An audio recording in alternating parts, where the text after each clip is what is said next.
si te dijera que muchos exorcismos exitosos no fueron milagros sino errores médicos? ¿Que algunas personas murieron durante rituales que la iglesia aún llama intervenciones divinas? Hoy vamos a entrar en una de las prácticas más oscuras y malinterpretadas de la historia humana. Hola, soy Iván y bienvenido a Ecos en la Oscuridad. Hoy quiero contarte la historia real detrás de los exorcismos, de dónde salieron, por qué la gente creía que funcionaban y qué es lo que realmente pasaba con las personas consideradas poseídas. No es un episodio para hablar de películas, sino de vidas reales que terminaron marcadas o destruidas por un ritual que muchos siguen pidiendo hoy en día. ¿Qué es un exorcismo de verdad? Lo primero es desmontar la idea más común. Un exorcismo no era ni es un ritual único. Históricamente había 3 niveles, cada uno más duro que el anterior. La primera, oración de liberación. Un sacerdote o incluso un laico podía hacerla fácilmente.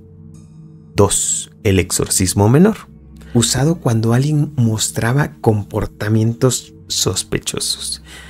Y 3. El exorcismo mayor, el famoso ritual romano, aplicable solo cuando la iglesia decidía que algo no humano estaba actuando. Pero aquí viene lo fuerte. La iglesia nunca tenía certeza y solamente basaba la decisión en síntomas, gritos, convulsiones, fuerza inusual o blasfemias. Cosas que hoy asociamos con epilepsia, trastornos psicóticos o ataques de pánico severo. Pero sin medicina moderna aquello parecía demoníaco. ¿Por qué la gente creía que funcionaba? Hay registros desde el siglo XVIII donde se afirma que una persona mejoró tras un exorcismo. ¿De verdad mejoraban? Pues sí, pero no por las razones sobrenaturales. Y aquí te voy a dar unas razones por las cuales sí mejoraban. La primera razón era la catarsis emocional. Imagina a alguien viviendo en una ansiedad descontrolada, sin saber qué es y sobre todo sin tratamiento, y rodeado de creencias religiosas estrictas. De pronto llega un sacerdote, lo sujeta, le habla con autoridad y le dice que está luchando por su alma. Eso genera un shock emocional que puede calmar los síntomas unos días. La segunda razón es la inmovilización física. La persona quedaba sujeta por horas, incluso días, y las convulsiones disminuían por el agotamiento. La tercera razón era la expectativa colectiva. Si toda la familia cree que está presenciando un milagro, el cerebro del enfermo puede responder con alivio temporal. Y este es un fenómeno estudiado hoy como un efecto placebo cultural. Ahorita te voy a contar unos casos oscuros que casi no se cuentan. Pero aquí entramos a la parte delicada. Durante siglos hubo exorcismos que terminaron en tragedia, pero solo fueron registrados como el demonio abandonó el cuerpo, pero tarde. Te cuento 3 ejemplos históricos reales. El primero sucedió en Francia en el siglo XVII, donde una joven de 16 años murió durante un exorcismo que duró 2 días. El acta eclesiástica dice: expulsado el demonio, la doncella entregó su alma a Dios.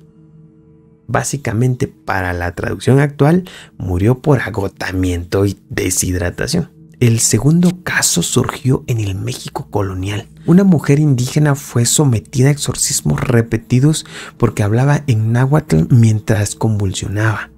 La iglesia lo veía como lengua demoníaca.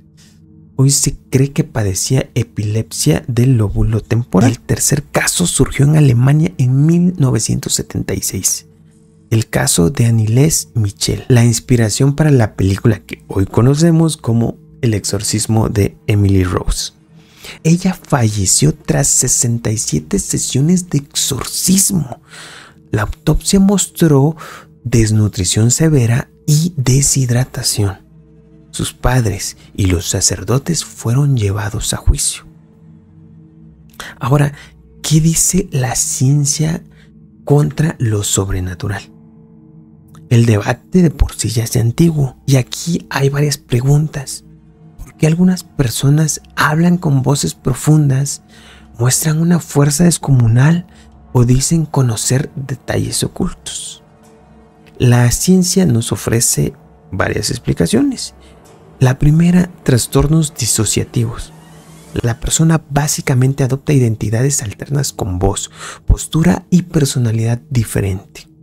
¿Ya entendieron más o menos a qué me refiero con esto? Crisis psicóticas pueden provocar percepciones distorsionadas y está comprobado que el cerebro bajo estrés extremo puede generar habilidades fuera de lo común por unos segundos. Aquí es donde hablamos de que las personas pueden llegar a tener una fuerza descomunal y ya lo hemos visto en ataques epilépticos, cómo estas personas adquieren una fuerza tan descomunal que realmente, si tú no conoces el tema o no sabes, puedes llegar a creer que la persona está poseída o que la fuerza la está extrayendo de algún lugar más allá.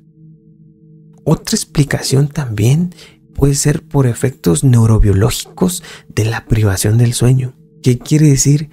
Muchos poseídos llevaban días sin dormir.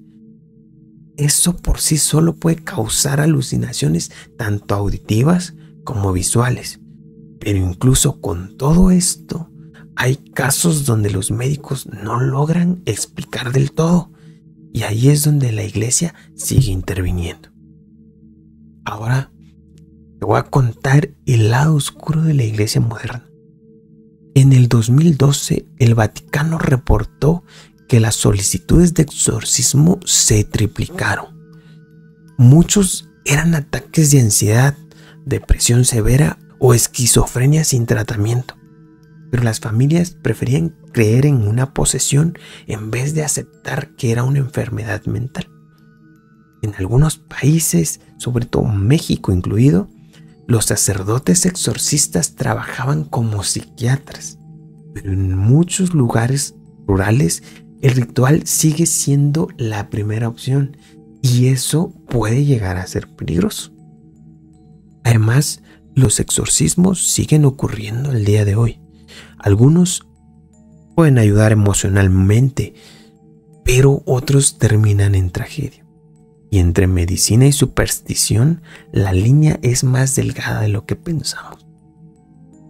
Si te gustaría que hablemos de casos específicos, de la historia del ritual romano o de posesiones documentadas en México o incluso en tu país, si nos escuchas de otro país, déjanos en los comentarios. Nosotros los vamos a estar escuchando y los vamos a estar leyendo. Y en el próximo episodio de Ecos en la Oscuridad, probablemente tu historia salga relatada.